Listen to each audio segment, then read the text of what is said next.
Good evening, everyone. So this video is particularly with regards to LLM admission 2026-27. Okay, many students are asking that what will be the exact process after the final merit list has been published. Okay, so now as per the schedule, 27th is the date on which the allotment list will be released by Department of Law, University of Mumbai. Okay, majorly everyone is trying to get admission in this particular college. Before proceeding further with Department of Law College, let me tell you that LLM एक ऐसा course है, after you have given the CET exam, it is not so difficult to get admission into LLM course. Yes, I'm saying this particular statement with a sense of responsibility because there are two reasons to it. See, department of law एक ऐसा college है जिसके अंदर आपको fees काफी nominal देखने को मिलेगी. ठीक है, somewhere in the range of 11 to 13 और 12,000. ठीक है, सो ये हो गया डिपार्टमेंट ऑफ लॉ की बात. बट इसके अलावा जो प्राइवेट कॉलेजेस है, ठीक है, इंक्लूडिंग जेसीसीएल, पीजीसीएल, जीएलसी, ठीक है, तो ये सारे कॉलेजेस में एलएलएम के courses with different different specialisation it has been offered. It is quite obvious that you guys would have filled multiple colleges form along with this department of law.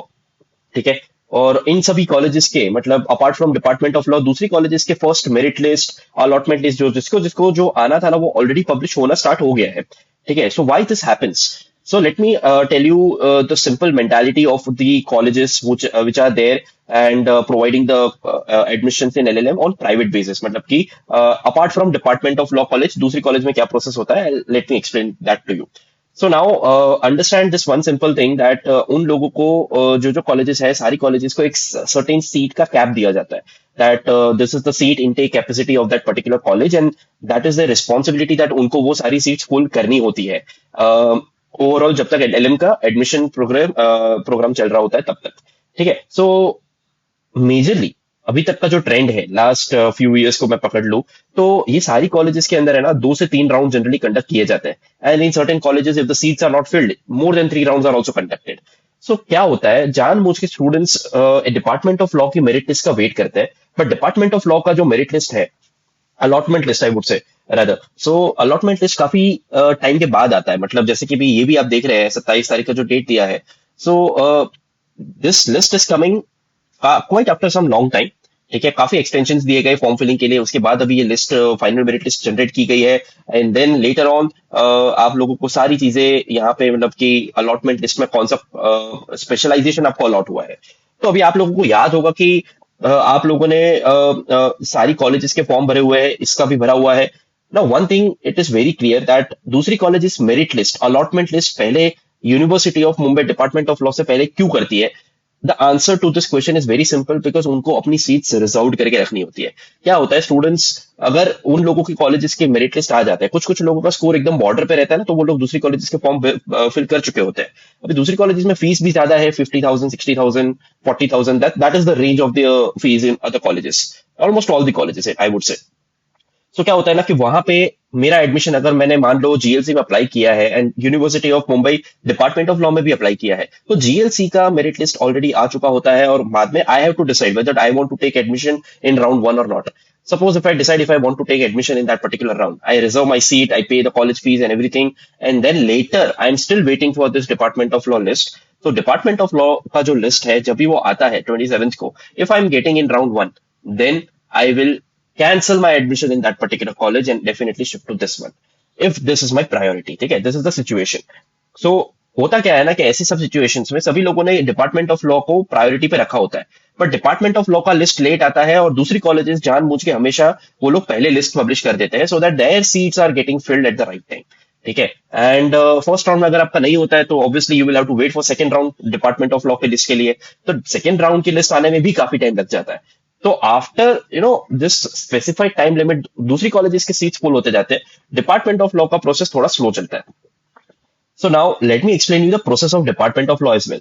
What happens after general merit list? यहाँ पे आपका percentile है जो आपको assign किया गया है and the normalised score CET में जो आपने स्कोर किया है. ठीक है, सो अभी फाइनल मेरिट लिस्ट में सबको एक आपके एप्लीकेशन आईडी से अलग अलग आपका परसेंटाइल आपको देखने को मिल रहा है. तो you can search it right now. What happens during the first allotment list? आपने जब फॉर्म भरा था, you must have given certain preferences, preference number 1 to this specialisation, preference number 2 to that specialisation. तो वो सारे प्रेफरेंसेस को ध्यान में रखते हुए जरूरी नहीं है कि आपने पहले 3 प्रेफरेंसेस जो रखे थे उसी में से आपको कोई मिलेगा।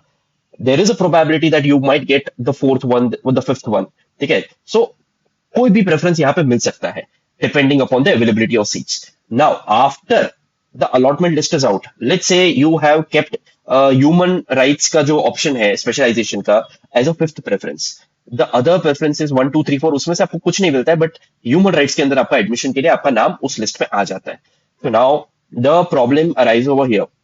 नाउ आपको अगर फर्स्ट अलॉटमेंट लिस्ट में आपका फिफ्थ प्रेफरेंस लग चुका है, then you can not say that I will wait for next round for University of Mumbai department of law for other preferences. एक बार अगर आपका लिस्ट में नाम आ गया and a certain specialisation programme has been allotted to you, after that it is compulsory a choice that आपको वहां पे एडमिशन लेना पड़ेगा and in that specialisation only. Although you might have some better preferences ahead, like preference number 1 IPR में, criminal में, whatsoever the preference you would have given. ठीक है, तो 1 और 2 कुछ भी आपके प्रेफरेंसेस हो सकते हैं जो आपको प्रायोरिटी में रखने थे, बट आपको उसमें नहीं मिला है, आपको ह्यूमन राइट्स जो आपका फिफ्थ प्रेफरेंस था बेसिकली उस पे मिला है। तो compulsory you will have to select it, you can not wait for next round, wait for third round कि आपका प्रेफरेंस अलग से आपको अलॉट होगा। एक बार अलॉटमेंट लिस्ट में नाम आ गया आपका, तो that admission process is completed for you. ठीक है, मतलब आपको कंपलसरी एडमिशन लेना है तो आपको ह्यूमन राइट्स में ही मिलेगा डिपार्टमेंट ऑफ लॉ में। अगर आप नहीं लेने का डिसीजन चूज करते हैं तो आपको बाद में दूसरी कॉलेजेस में जहां जहां पे आपको जो स्पेशलाइजेशन करना है, अगर वहां पे आपको लिस्ट में लग चुका है, then you will have to take admission over there. So this is the rule of university generally being followed. In case if there is a change in this particular pattern this year, then we will have to see that, but this is the pattern which is being followed since last 2 years। ठीक है, तो इतना ध्यान में रखिएगा कि जब भी अलॉटमेंट लिस्ट आता है that the decision should not be made on that basis that मुझे नेक्स्ट राउंड में University of Mumbai department of law के अंदर कोई बेटर प्रेफरेंस तक मिल जाएगा। Once your name is reflected in the allotted list, whatsoever the preference it is, you have to select it. You have to go to the college for physical verification of documents and the admission process and all. If you opt not to go, then you are out of the admission process in University of Mumbai Department of Law।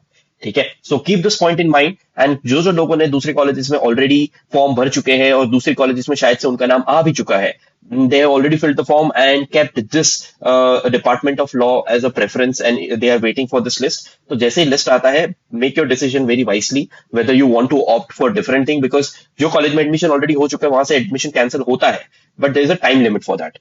तो अगर first round में मतलब अभी हो रहा है तो ठीक है, बट आप नेक्स्ट राउंड तक वेट मत करना, बिकॉज आपका जो दूसरी कॉलेज में एडमिशन होना होगा वो वहां पे भी सीट फुल होती जाती है।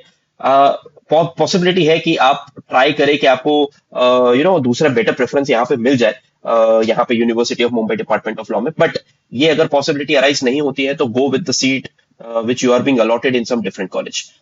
और एक और चीज याद रखना, भले ही आपका स्कोर कम है, मतलब यहाँ पे मैं देख सकता हूँ many students have applied for this and approximately total बोल सकते हैं आप, मैं यहाँ पे आपको दिखाता हूँ नंबर 1654। ठीक है, general category Maharashtra state, 1654 students are there. ठीक है, तो फर्स्ट लिस्ट में कितनी सीट्स अलॉट होती है, will have to wait, but this is the mechanism which I explained it to you, which should be there in your mind in terms of selection. Because आप बोलोगे ये तो मेरा fifth preference था, ये मुझे कैसे अलॉट हो गया, my score is good, so I must be getting that preference number 1 2 3।